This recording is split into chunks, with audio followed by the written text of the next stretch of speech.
दोस्तों, स्वागत है आपका ये विद्यार्थी की वेबसाइट पे। तो चलिए शुरू करते हैं हमारा नेक्स्ट टॉपिक, जिसका नाम है बड़े किसान रामलिंगम। मेरे ठीक पीछे आप देख सकते हो कि एक ऐसा इंसान है ये जिसके पास बहुत बड़ी जमीन है, साथ ही साथ आपको फैक्ट्री दिख रही है, घर दिख रहा है, यानी कि सारी सुख सुविधाओं से परिपूर्ण है हमारा रामलिंगम। और सभी सुख सुविधाओं से परिपूर्ण होते हैं बड़े किसान। आगे देखते हैं, इन बड़े किसानों के पास 20 एकड़ से अधिक जमीन होती है और साथ ही साथ इनकी आमदनी के कुछ अन्य स्रोत भी होते हैं। अन्य स्रोतों में क्या आ जाता है, जैसे कि मिलें, दुकानें और सहकारी काम।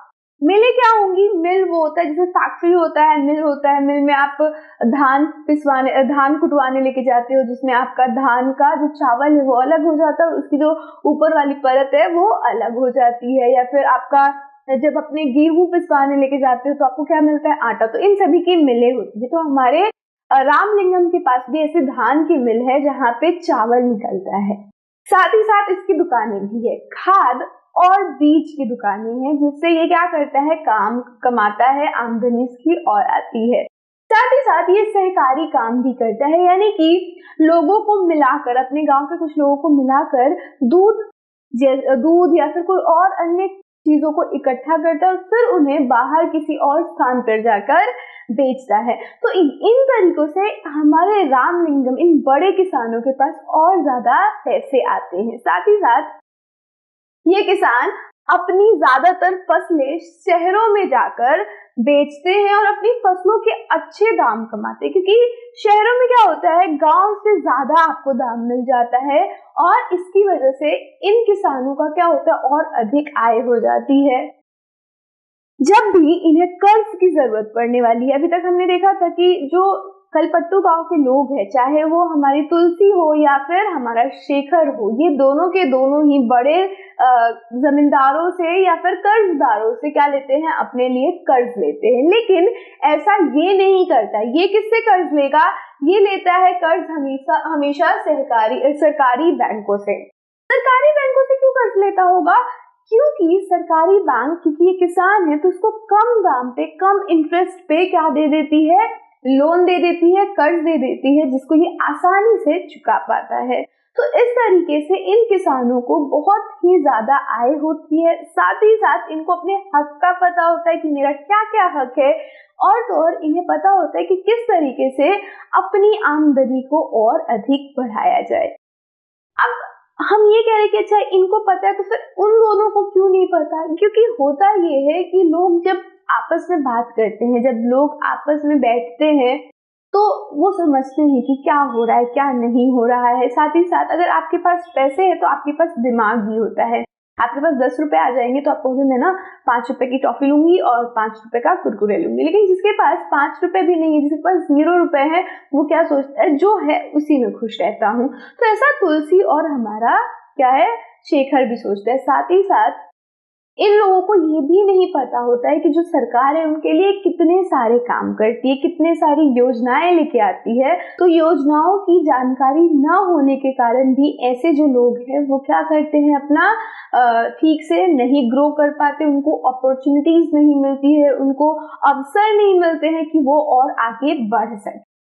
अब बात करते हैं एक ऐसे गांव की जो कि सीढ़ीनुमा खेती करता है, और पढ़ते हैं नागालैंड में सीढ़ीनुमा खेती। यहाँ एक गांव है, नागालैंड के अंदर एक गांव है जिसका नाम चिजामी है। यह नागालैंड के फेक जिले में आता है। जिले का नाम क्या है? फेक जिला।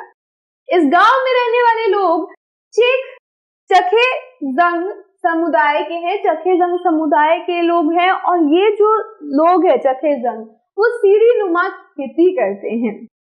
अब सीढ़ीनुमा खेती का मतलब क्या होता है? पहाड़ों को काट करके उनको सीढ़ी की तरह बनाया जाता है और थोड़ा सा जो सीढ़ी का ये वाला हिस्सा होता है, इसको थोड़ा सा ऊंचा रखा जाता है, ताकि जो पानी है वो ऊपर से गिरे और इनमें क्या हो जाए, ट्रैप हो जाए, इनके अंदर भर जाए और इनकी जो खेती है, जो इनकी फसल है, उनके अंदर पानी आराम से रुक सके, पानी इनको इरिगेशन मिल सके, सिंचाई आराम से हो सके। तो ऐसी खेती हमारे करते हैं चिजामी गांव के चखेजंग समुदाय। इसका मतलब है, अब सीढ़ीनुमा खेती का मतलब बताया गया है कि पहाड़ी की ढलान जमीन को छोटे छोटे सपाट टुकड़ों में बांटा जाता है, यानी कि जो ढलान है उसको क्या करेंगे, छोटे छोटे सपाट टुकड़ों में बांट देते हैं और फिर खेती की जाती है। इंतजामी के लोगों के पास अपने अपने खेत है, लेकिन वह इकट्ठे होकर एक दूसरे के खेतों में भी काम करते हैं। तो सबके पास अपनी अपनी जमीनें हैं, लेकिन वो क्या करते हैं, समुदाय में होके 6 से 8 लोगों के समूह में होके एक दूसरे के खेत पे काम करते हैं, एक दूसरे के काम को खत्म करते हैं और फिर इकट्ठा रहते हैं। और इस तरीके से वो क्या करते हैं, अच्छी खासी आमदनी करते हैं, अच्छी खासी फसलों को पहले उगाते हैं और फिर उससे वो अच्छी खासी आमदनी भी करते हैं।